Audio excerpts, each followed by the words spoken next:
Welcome to Telugu current affairs. ఈ రోజు మనం 6th ఆగస్టు 2020కి సంబంధించిన ఈనాడు ఎడిటోరియల్ అనాలిసిస్ చూస్తున్నాము.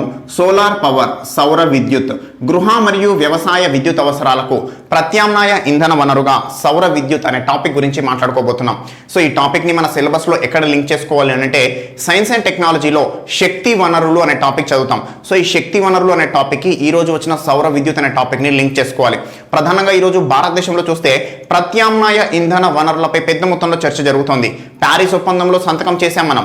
భారతదేశం ప్యారిస్ ఒప్పందంలో సంతకం చేసినప్పుడు చెప్పిన అంశం ఏంటంటే 2030 సంవత్సరం కల్లా 40% ఇంధన అవసరాలు, దేశీయంగా ఇంధన అవసరాలని 40% ఇంధన అవసరాలని ప్రత్యామ్నాయ ఇంధన వనరులు లేదా శుద్ధ ఇంధన వనరుల ద్వారా తీర్చుకునే ప్రయత్నం చేస్తాం భారతదేశం అని చెప్పేసి భారతదేశం ప్రామిస్ చేసింది. సో దానికి అనుగుణంగానే ఈరోజు పెద్ద మొత్తంలో సౌర విద్యుత్ కానీ, పవన విద్యుత్ కానీ, జల విద్యుత్ కానీ వీటిపై భారతదేశం ముందడుగు వేస్తున్న పరిస్థితి. ఇటీవల మనం చూస్తే మధ్యప్రదేశ్లోని రేవా అనే ప్రాంతంలో 750 మెగావాట్ల సౌర విద్యుత్ ప్లాంట్ ని ఓపెన్ చేయడం జరిగింది. అదేవిధంగా ఈరోజు భారతదేశంలో చాలా ప్రాంతాల్లో పెద్ద మొత్తంలో సౌర విద్యుత్ ప్లాంట్లు అనేవి నిర్మాణ దశలో ఉన్నాయి. మనం ఒక లక్ష్యం పెట్టుకున్నాం ఏంటంటే 2022 సంవత్సరం కల్లా భారతదేశం 175 గిగావాట్ల సౌర విద్యుత్ ఉత్పాదన లక్ష్యంగా పెట్టుకున్నాం. సో అంతేకాకుండా 2030 సంవత్సరం కల్లా 450 గిగావాట్ల సౌర విద్యుత్ ఉత్పత్తి లక్ష్యం పెట్టుకున్నాం. అయితే మనం ప్రస్తుతం ఈరోజు ఎక్కడ ఉన్నామనంటే 2020 సంవత్సరంలో ఈ రోజుకి చూస్తే 36.5 గిగావాట్ల లక్ష్యానికి చేరుకున్నాం. అంటే 175 గిగావాట్లు 2022 కల్లా మన లక్ష్యంగా ఉంది. ఈ రోజుకి మనం 36.5 గిగావాట్లు చేరుకున్నాం. అయితే మన లక్ష్యానికి మనం దూరంగా ఉండొచ్చు, కానీ మన అడుగులు మాత్రం లక్ష్యాన్ని చేరుకునే దిశగా పడుతున్నాయి అని చెప్పేసి అంటున్నారు నిపుణులు. సో ఈ క్రమంలో మనం చూస్తే మన దేశంలో పెద్ద మొత్తంలో ఈ సౌర శక్తికి సంబంధించి అవకాశం ఉంది. ఎందుకంటే మన భారతదేశం ఆయన రేఖా మండలంలో ఉండడం, పెద్ద మొత్తంలో సౌరశక్తి మనకు అందుబాటులో ఉండడం వల్ల సౌరశక్తి ద్వారా విద్యుత్ ఉత్పత్తి చేసుకునే అవకాశం అనేది మనకు మెండుగా ఉంది అని చెప్తున్నాం. సో ప్రధానంగా చూస్తే భారతదేశంకి సంబంధించి ఈ రోజు చూస్తే సౌరశక్తికి సంబంధించి కొన్ని సమస్యలు అనేవి ఉన్నాయి. సో ప్రధానంగా సమస్యల గురించి మాట్లాడుకునే కంటే ముందు దీనివల్ల ఉండే బెనిఫిట్ ఏంటి గురించి మాట్లాడుకుందాం మనం. సో కొన్ని సంవత్సరాల క్రితం చూస్తే సౌరశక్తికి సంబంధించి ఒక యూనిట్ ఉత్పత్తికి మనం చేసే ఖర్చు ఏంటంటే దాదాపు 16 నుంచి 17 రూపాయలు. కానీ ప్రస్తుతం ఆ ఖర్చు ఎంతకు తగ్గింది అంటే దాదాపు 4 నుంచి 5 రూపాయలకి తగ్గింది. అంటే ఒక యూనిట్ విద్యుత్ ఉత్పత్తికి, సౌరశక్తి ద్వారా ఒక యూనిట్ విద్యుత్ ఉత్పత్తికి మనం చేసే ఖర్చు ఈ రోజు ఎంతంటే 5 రూపాయలు ఎట్ మ్యాక్స్. సో అలాంటి పరిస్థితి ఉన్న ప్రస్తుత తరుణంలో ఇతర శిలాజ ఇంధనాల ద్వారా జరిగే విద్యుత్ ఉత్పత్తి కంటే తక్కువ ధరకే మనం సౌరశక్తి ద్వారా విద్యుత్ ఉత్పత్తి చేసే సామర్థ్యానికి చేరుకున్నాం ఈరోజు. సో అలాంటి పరిస్థితుల్లో మనం పెద్ద మొత్తంలో ఈ సౌరశక్తి ద్వారా విద్యుత్ ఉత్పత్తిని ప్రమోట్ చేయాల్సిన అవసరం అనేది ఎంతైనా ఉంది అని చెప్తున్నాం. అయితే దీనికి సంబంధించి కొన్ని సమస్యలు అనేవి ఉన్నాయి. ఏంటి అంటే ప్రధానంగా ఈ సౌరశక్తి ఉత్పత్తికి సంబంధించి అవసరమైన సౌర ఫలకాలు కావచ్చు, సౌరశక్తి ఉత్పత్తి చేసిన తర్వాత స్టోర్ చేయడానికి అవసరమయ్యే బ్యాటరీలు కావచ్చు, సో లేదా నిల్వ సామర్థ్యానికి అవసరమైన ఇతర పరికరాలు కావచ్చు, ఇవన్నిటిని మనం దేశీయంగా ఉత్పత్తి చేయట్లేదు, ఇతర దేశాల నుంచి దిగుమతి చేసుకుంటున్నాం పెద్ద మొత్తంలో. సౌర ఫలకాలకి సంబంధించి చూస్తే 90% సౌర ఫలకాలని మనం చైనా నుంచి దిగుమతి చేసుకుంటున్నాం. బ్యాటరీకి సంబంధించిన అంశంలో 80% చైనా నుంచి దిగుమతి చేసుకుంటున్నాం. సో ఈ పరిస్థితుల్లో చైనా నుంచి ఇప్పుడు కరోనా కారణంగా దిగుమతులు నిలిచిపోయాయి. సో ఈ క్రమంలో దేశీయంగా సౌర విద్యుత్ ప్లాంట్ల నిర్మాణం అనేది ఆగిపోయిన పరిస్థితి.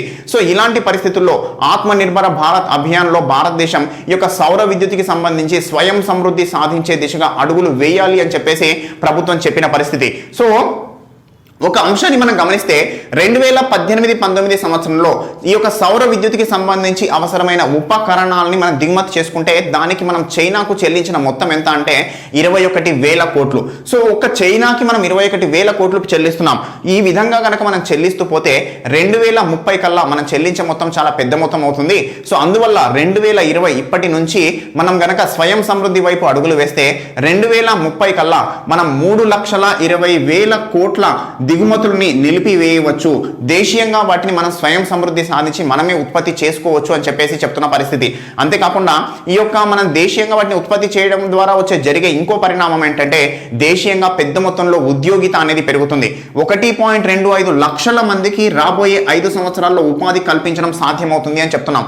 సో ఈ క్రమంలో మనం దేశీయంగా దీని యొక్క స్వయం సమృద్ధి సాధించడానికి అవసరమైన అంశాలకు ప్రభుత్వం ప్రోత్సాహం ఇస్తున్న క్రమంలో దీనికి సంబంధించి అడుగులు వేయాల్సిన పరిస్థితి ఉంది అని చెప్పేసి చెప్తున్నాం. అయితే ప్రధానంగా ఈరోజు సౌర విద్యుత్కి సంబంధించి మనం రెండు రంగాల గురించి మాట్లాడుకుందాం. ఒకటి వ్యవసాయం, రెండు గృహ రంగం. వ్యవసాయం గురించి మాట్లాడుకుంటే ఈరోజు భారతదేశంలో వ్యవసాయం చేస్తున్న వారిలో 2/3 వంతు మంది ప్రజలు ఈరోజు భూగర్భ జలాలపైన ఆధారపడి ఉన్నారు. సో ఈ భూగర్భ జలాలపైన ఆధారపడి వ్యవసాయం చేసే క్రమంలో వచ్చే అంశం ఏంటంటే పెద్ద మొత్తంలో విద్యుత్ వినియోగం. సో అయితే ఈరోజు భారతదేశంలో జరుగుతున్న మొత్తం విద్యుత్ వినియోగంలో 18% విద్యుత్ వినియోగం వ్యవసాయానికి సంబంధించి జరుగుతోంది. అంటే వ్యవసాయ విద్యుత్ మోటార్లకి సంబంధించి జరుగుతోంది. సో ప్రధానంగా సెంట్రల్ ఎలక్ట్రిసిటీ అథారిటీ వాళ్ళ ప్రకారంగా చూస్తే భారతదేశంలో ఈరోజు 2.2 కోట్ల వ్యవసాయ మోటార్లు ఉన్నాయి. అవి దాదాపు 2.1 లక్షల కోట్ల యూనిట్ల విద్యుత్ని కన్జ్యూమ్ చేస్తున్నాయి. సో ఈ క్రమంలో మొత్తం దేశంలో పరిశ్రమలు, గృహాలు, ఇతరత్ర మొత్తంగా చేస్తున్న విద్యుత్ వినియోగంలో వ్యవసాయం చేస్తున్న వినియోగం ఎంత అంటే దాదాపు 18%. చాలా పెద్ద మొత్తమే ఇది. సో ఈ క్రమంలో ఈ వ్యవసాయానికి చేస్తున్న విద్యుత్కి సంబంధించి చూస్తే తెలంగాణ రాష్ట్రాన్ని చూస్తే తెలంగాణ రాష్ట్రంలో దాదాపు 24.3 లక్షల పంపు సెట్లు 2036 కోట్ల యూనిట్లు కన్జ్యూమ్ చేస్తే ఆంధ్రప్రదేశ్లో 18.37 లక్షల పంపు సెట్లు 1200 కోట్ల యూనిట్లు కన్జ్యూమ్ చేస్తున్నాయి. అయితే తెలంగాణ, ఆంధ్రప్రదేశ్ రాష్ట్రాలు ఏంటంటే ఉచిత విద్యుత్ అందిస్తున్నాయి. సో రైతులకు వ్యవసాయానికి ఉచిత విద్యుత్ తెలంగాణలో 24 గంటలు, ఆంధ్రప్రదేశ్లో 9 గంటలు అందిస్తున్నారు. అయితే దీనివల్ల ప్రభుత్వంపై ఉచిత విద్యుత్ అందించడం వల్ల ప్రభుత్వంపై పెద్ద మొత్తంలో భారం పడుతోంది. ఈ భారాన్ని ప్రభుత్వం ఏం చేస్తుందంటే ఇతర వినియోగదారులు, గృహ వినియోగదారులు, పరిశ్రమ వినియోగదారులపై కొంత అధిక భారం మోపి వ్యవసాయానికి పూర్తి ఉచిత విద్యుత్ ఇస్తోంది. ఈ క్రమంలో ప్రభుత్వం కూడా పెద్ద మొత్తంలో దానికి సంబంధించిన భారం అనేది మోస్తోంది. సో రాబోయే కొన్ని సంవత్సరాల్లో ఈ భారం అనేది మరింత పెద్ద మొత్తంలో పెరిగే అవకాశం ఉంది అని చెప్తున్నారు నిపుణులు. ఈ రోజు 2017-18 స్టాటిస్టిక్స్ అందుబాటులో ఉన్నవి చూస్తే వ్యవసాయ విద్యుత్ కి సంబంధించి రాయితీలు ఎంత ఇచ్చారంటే 1.1 లక్షల కోట్ల రాయితీలు ఇచ్చారు. దీంట్లో ఒక తెలంగాణ రాష్ట్రమే 10,000 కోట్ల రాయితీలు ఇస్తే ఆంధ్రప్రదేశ్ 6,000 కోట్ల రాయితీలు ఇచ్చింది. సో ఈ క్రమంలో ఈ రాయితీలు రాబోయే సంవత్సరాల్లో పెద్ద మొత్తంలో పెరిగే అవకాశం ఉంది. సో ఈ పరిస్థితుల్లో ఆల్టర్నేట్ ఫ్యూయల్ వైపు దీనికి సంబంధించి ఏమైనా ప్రత్యామ్నాయాలు ఉన్నాయా అనే విషయం గురించి మనం ఆలోచించాలి అని చెప్తున్నారు. సో ఈ క్రమంలోనే ప్రభుత్వము PM కుసుమ్ అనే ప్రోగ్రామ్ తీసుకొచ్చింది. PM కుసుమ్కి ఎక్స్పాన్షన్ మనం తెలుసుకోవాలి. ప్రధానమంత్రి కిసాన్ ఊర్జా ఏవం ఉత్థాన్ మహాభియాన్. సో ప్రధానమంత్రి కిసాన్ ఊర్జా సురక్ష ఏవం ఉత్థాన్ మహాభియాన్ ఈ యొక్క ఎక్స్పాన్షన్ ని కూడా ఎగ్జామ్లో అడిగే అవకాశం ఉంటుంది ప్రిలిమ్స్లో. సో ఈ PM కుసుమ్ అనే ప్రోగ్రామ్ తీసుకొచ్చారు. దీని యొక్క ముఖ్య లక్ష్యం ఏంటంటే 2021 సంవత్సరం నాటికి 60% రాయితీతో 10 లక్షల మోటార్లకు సౌర విద్యుత్ కల్పించాలి అనేసి ఒక లక్ష్యం పెట్టుకున్నారు. అయితే ఈ లక్ష్యం అనేది పెట్టుకున్నారు, బాగానే ఉంది. దీని ద్వారా ఏంటంటే పెద్ద మొత్తంలో విద్యుత్ అనేది ఈ యొక్క ఉత్పత్తి మీన్స్ గ్రిడ్ ద్వారా కాకుండా ఈ యొక్క ప్రాంతంలో రైతు తన పొలంలో ఏర్పాటు చేయబడిన సౌర విద్యుత్ ప్యానెల్ ద్వారానే జరిగే ఉత్పత్తి ద్వారా రైతు యొక్క మోటార్ అనేది నడుస్తుంది. సో ఇది బాగానే ఉంది. కానీ దీనికి సంబంధించి ప్రభుత్వం 60% రాయితీ ఇచ్చినా కూడా రైతు మిగతా 40% పెట్టుబడి పెట్టాలన్నా కూడా పెద్ద మొత్తంలో పెట్టుబడి అవుతోంది. సో దీనివల్ల రైతు ఈ యొక్క PM కుసుమ్ ప్రోగ్రామ్ ని వినియోగించుకోవడానికి ముందుకు రాలేదు. సో అందువల్ల ప్రభుత్వం యొక్క లక్ష్యం నెరవేరలేదు. సో ఈ క్రమంలోనే ప్రభుత్వం ఇంకొక అంశంతో ముందుకు వచ్చింది ఏంటంటే చిన్నపాటి విద్యుత్ ప్లాంట్లు ఏర్పాటు చేయడం. ప్రతి 11 kV ఫీడర్స్ అంటే ఫీడర్ ఏరియాలు అని ఉంటాయి ఈ యొక్క విద్యుత్కి సంబంధించి 11 kV ఫీడర్ ఏరియాలో తప్పకుండా ఒక 11 kV ఫీడర్ ఏరియాలో కనుక 0.5 నుంచి 2 మెగావాట్ల కెపాసిటీ గల విద్యుత్ కేంద్రాన్ని ఏర్పాటు చేయగలిగితే, విద్యుత్ ఉత్పత్తి కేంద్రాన్ని ఏర్పాటు చేయగలిగితే ఆ 11 kV ఫీడర్ ఏరియాలో ఉండే వ్యవసాయ మోటార్లకి అవసరమైన విద్యుత్ను అక్కడే ప్రొడ్యూస్ చేయొచ్చు, అక్కడే వాటికి అందించవచ్చు. అంటే ప్రతి రైతు దానికి సంబంధించి అంటే విద్యుత్కి సంబంధించి ప్యానెల్ ఏర్పాటు చేసుకోవడానికి ఖర్చు అవుతుందని వెనక్కి తగ్గుతున్న క్రమంలో ఈ దానికి సంబంధించి అంశం చర్చలోకి వచ్చింది. సో దీనివల్ల వచ్చే పరిణామం ఏంటంటే ఆ యొక్క ప్రాంతంలో ఈ యొక్క ఒక బీడు భూమి కానీ లేదా ఒక చెరువు, కుంట వాటిపై ఈ సౌర విద్యుత్కి సంబంధించిన ఉత్పత్తి కేంద్రాన్ని ఏర్పాటు చేసి దాని ద్వారా వచ్చే విద్యుత్ను ఆ ప్రాంతంలోనే ఉండే వ్యవసాయ మోటార్లకి గనక అందించగలిగితే ఈ యొక్క సరఫరా నష్టాలు అనేవి తగ్గుతాయి. ఉదాహరణకు చూస్తే ఒక 100 యూనిట్ల విద్యుత్ కనుక విద్యుత్ ఉత్పత్తి కేంద్రంలో ప్రొడ్యూస్ అయితే అది అల్టిమేట్ గా వినియోగదారునికి చేరే క్రమంలో జరిగే నష్టం ఎంత అంటే దాదాపు 20 నుంచి 25 యూనిట్లు. అంటే 100 యూనిట్ల విద్యుత్ ఉత్పత్తి జరిగితే వినియోగదారుడు ఒక 75 నుంచి 80 యూనిట్లు మాత్రమే ఉపయోగిస్తాడు. మిగతా 20 యూనిట్లు సరఫరా నష్టాలు. ఒకవేళ ఈ యొక్క 11 kV ఫీడర్ ఏరియాలో కనుక మనం సౌర విద్యుత్ ప్లాంట్ని ఏర్పాటు చేయగలిగితే ఆ ప్రాంతంలోనే వినియోగం జరిగి సరఫరా నష్టాలు తగ్గిపోతాయి. రెండో అంశం ఏంటంటే పెద్ద మొత్తంలో ప్రభుత్వంపై భారం కూడా తగ్గుతుంది. ఒక్కసారి ఇన్వెస్ట్మెంట్ చేసి ఆ యొక్క విద్యుత్ కేంద్రాన్ని ఏర్పాటు చేయడం జరిగితే కనుక ఈ యొక్క సరఫరా మీన్స్ దానికి సంబంధించి ప్రభుత్వం ప్రతి సంవత్సరం భరిస్తున్న భారం అనేది తగ్గిపోతుంది. ఎందుకంటే ఈ యొక్క సౌర విద్యుత్ కేంద్రానికి సంబంధించి ఒక్కసారి ఇన్వెస్ట్మెంట్ దాదాపు 25 సంవత్సరాల వరకు దాని ద్వారా విద్యుత్ అనేది జనరేట్ అవుతుంది. ఈ యొక్క దీనిపై చేసిన ఇన్వెస్ట్మెంట్ కూడా ఏ విధంగా విధంగా ఉంటుంది అంటే 5 సంవత్సరాల వ్యవధిలోనే దానిపై చేసిన ఇన్వెస్ట్మెంట్ భారం అనేది తొలగిపోతుంది. మిగతా 20 సంవత్సరాల పాటు మీన్స్ దానికి పెట్టుబడి లేని ఉత్పత్తి అనేది రావడం జరుగుతుంది. సో ఈ క్రమంలో చూస్తే ఈ యొక్క దీనిపై సరఫరా నష్టాలు తగ్గిపోతాయి, గ్రిడ్ పై భారం తగ్గుతుంది, అక్రమ కనెక్షన్లు కూడా ఐడెంటిఫై చేయవచ్చు. సో ప్రధానంగా ఈరోజు అధికార కనెక్షన్లు 1,00,000 ఉంటే అనధికార కనెక్షన్లు ఇంకో 20,000 కనెక్షన్ల దాకా ఉన్నాయి. సో ఈ క్రమంలో ఈ యొక్క అనధికార కనెక్షన్లను కూడా ఈజీగా ఐడెంటిఫై చేయవచ్చు. చిన్న చిన్న ప్రాంతాల్లో విద్యుత్ ప్లాంట్లు ఏర్పాటు చేయడం జరిగితే అదేవిధంగా ఉద్యోగిత కూడా కల్పించడం జరుగుతుంది. అదేవిధంగా ప్రభుత్వాలపై భారం తగ్గుతుంది. గ్రామీణ ప్రాంతాల్లో ఈరోజు పెద్ద మొత్తంలో ఈ యొక్క బీడు భూముల్లో కనుక వీటిని ఏర్పాటు చేయగలిగితే పెద్ద మొత్తంలో ఉద్యోగిత కల్పించే అవకాశం ఉంది అని చెప్తున్నాం. అంతేకాకుండా ఈ యొక్క సౌర విద్యుత్ ఉత్పత్తికి సంబంధించి చూస్తే 1 మెగావాట్ ఉత్పత్తి కనుక చేయగలిగితే 1 మెగావాట్ ఉత్పత్తి ద్వారా 350 మోటార్లని రన్ చేయవచ్చు. 5 horse power 5 horse power capacity గల మోటార్లు 350 మోటార్లను 1 మెగావాట్ ఉత్పత్తి ద్వారా మనం వాటిని నడిపించవచ్చు. సో ఈ క్రమంలో ఆ ప్రాంతంలో ఎన్ని మోటార్లు ఉన్నాయి అనే అంశం గురించి ఒకసారి ఒక సర్వే చేసి దానికి అనుగుణంగా ఎంత ప్లాంట్ ఏర్పాటు చేయాలని కనుక నిర్ణయం చేస్తే దానికి అనుగుణంగా ఈ యొక్క పెట్టుబడి చర్చకు వస్తుంది. సో 1 మెగావాట్ విద్యుత్ ఉత్పత్తికి సంబంధించి అయ్యే పెట్టుబడి ఎంత అంటే దాదాపు 3.5 కోట్లు.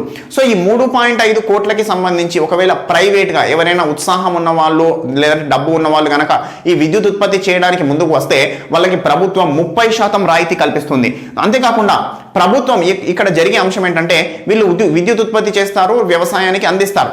అదే క్రమంలో ఒకవేళ మిగులు విద్యుత్ కనుక ఏర్పడితే ప్రభుత్వమే వీళ్ళ దగ్గర నుంచి కొంటుంది. అంటే ప్రైవేట్ రంగంలో ఎవరైనా ఏర్పాటు చేస్తే వాళ్ళ దగ్గర నుంచి ప్రభుత్వమే కొని వాళ్ళకి డబ్బు చెల్లిస్తుంది.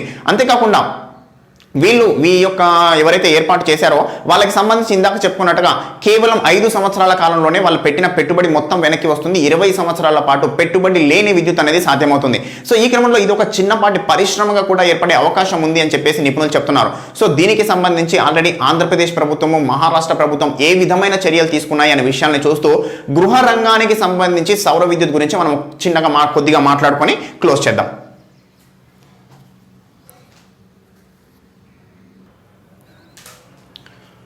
సో ఇటీవల ఆంధ్రప్రదేశ్ రాష్ట్రంలో మనం చూసాము Andhra Pradesh green energy corporation limited అనేది ఏర్పాటు చేశారు. సో దీని గురించి గ్రూప్ 1 మెయిన్స్లో క్వశ్చన్ పడే అవకాశం కూడా ఉంది. So Andhra Pradesh green energy corporation limited యొక్క ముఖ్య ఉద్దేశం ఏంటంటే వ్యవసాయానికి నాణ్యమైన 9 గంటల విద్యుత్తు పగటిపూటనే అందించడం, అదేవిధంగా రాష్ట్రంలో 10,000 మెగావాట్ల సౌర విద్యుత్ స్థాపన అనేది లక్ష్యంగా పెట్టుకున్నారు. సో ఈ సౌర విద్యుత్ స్థాపన 10,000 మెగావాట్లు ఒక దగ్గర కాదు, వికేంద్రీకరణ చిన్న చిన్న ప్లాంట్ల ద్వారా ఇందాక మనం చెప్పుకున్నట్టుగా ఒక్కో ఫీడర్ ఏరియాలో కొంత చిన్న మొత్తంలో ప్లాంట్ ఏర్పాటు చేయడం. సో ఆ విధంగా రాష్ట్రంలో 10,000 మెగావాట్ల సౌర విద్యుత్ స్థాపన లక్ష్యంగా పెట్టుకున్నారు. దీనివల్ల ప్రభుత్వంపై పడే భారం పెద్ద మొత్తంలో తగ్గిపోవడం, అదేవిధంగా రైతులకి నాణ్యమైన విద్యుత్ పగటిపూట విద్యుత్ని అందించడం అనేది సాధ్యమవుతుంది అని చెప్పేసి ప్రభుత్వం లక్ష్యంగా పెట్టుకుంది. సో అంతేకాకుండా మహారాష్ట్రని గమనిస్తే 2018 సంవత్సరంలోనే వాళ్ళు ఒక పైలట్ ప్రాజెక్ట్ ని స్టార్ట్ చేశారు, ముఖ్యమంత్రి పౌర కృషి వాహిని యోజన అనేసి. సో దీని ద్వారా ఇప్పటికే వాళ్ళు చేసిన అంశం ఏంటంటే 100 మెగావాట్లకి సంబంధించి వ్యవసాయ విద్యుత్కి సంబంధించి చిన్నపాటి ప్లాంట్లను ఏర్పాటు చేయడం జరిగింది. సో ఈ విధంగా వివిధ రాష్ట్రాలు చేస్తున్న చర్యలని దేశవ్యాప్తంగా ఇంప్లిమెంట్ చేయగలిగితే దేశంలో ఈ యొక్క వ్యవసాయానికి సంబంధించి సౌర విద్యుత్ అందించడం అనేది పెద్ద మొత్తంలో పెరుగుతుంది అనే అంశం మనం ఇక్కడ. అదేవిధంగా గృహ విద్యుత్ని గమనిస్తే గృహ విద్యుత్కి సంబంధించి మనం ఒక లక్ష్యం పెట్టుకున్నాం ఏంటంటే ఇంటి పైకప్పులపై సౌర విద్యుత్ను 2022 కల్లా 40 గిగావాట్లకి పెంచాలి అని చెప్పేసి లక్ష్యం పెట్టుకున్నాం. ఎందుకంటే పెద్ద మొత్తంలో ఈ యొక్క భారతదేశంలో గృహాలపై సౌర విద్యుత్ ప్యానెల్ నెలకొల్పడం వల్ల గృహాల విద్యుత్ అవసరాలు అక్కడికక్కడే తీరే అవకాశం ఉంది అని చెప్తున్నాం.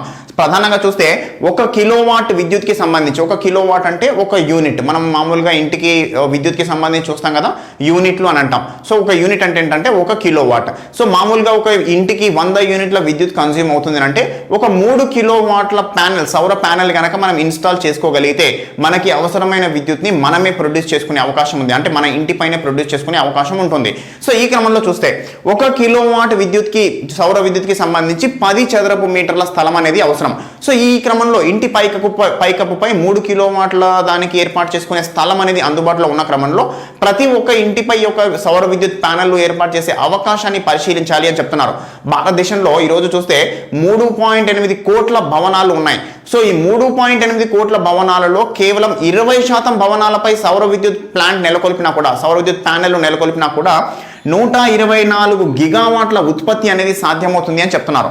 సో ఈ క్రమంలో పెద్ద మొత్తంలో దీనికి అవకాశం ఉన్న క్రమంలో భారతదేశం ఒక లక్ష్యం పెట్టుకుంది, కనీసం 40 గిగావాట్లు ఇంటి పైకప్పుపై నెలకొల్పాలి 2022 కల్లా లక్ష్యం పెట్టుకుంది.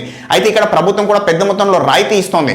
1 కిలోవాట్ కి సంబంధించి ఇంటి పైకప్పులపై సౌర ఫలకాల ఏర్పాటుకు 1 కిలోవాట్ కి అయ్యే ఖర్చు ఎంతంటే 52,000. సో ఈ 52,000 ఖర్చుని సంబంధించి ప్రభుత్వము 3 కిలోవాట్ల లోపు గనక విద్యుత్ ప్యానెల్లు ఏర్పాటు చేసుకుంటే 40% ప్రభుత్వం భరిస్తుంది. అదేవిధంగా 3 కిలోవాట్ల నుంచి 10 కిలోవాట్లు ఏర్పాటు చేసుకుంటే 20% ప్రభుత్వం భరిస్తుంది. సో ఈ క్రమంలో పెద్ద మొత్తంలో రాయితీ అనేది లభిస్తున్న క్రమంలో దీనికి సంబంధించి ప్రజలకు అవగాహన కల్పించి తమ యొక్క ఇంటి పైన తామే ఈ యొక్క విద్యుత్ ప్యానెల్లను ఏర్పాటు చేసుకునే అవకాశం గురించి ప్రజలకు అవగాహన కల్పించాలని చెప్పేసి రాష్ట్ర ప్రభుత్వాలకు కేంద్రం చెప్పిన పరిస్థితి. సో ఇదండి ఈ రోజు వచ్చిన ఎడిటోరియల్ అంశము. నెక్స్ట్ ఇంకో ఎడిటోరియల్తో మళ్ళీ కలుస్తాను. Thank you.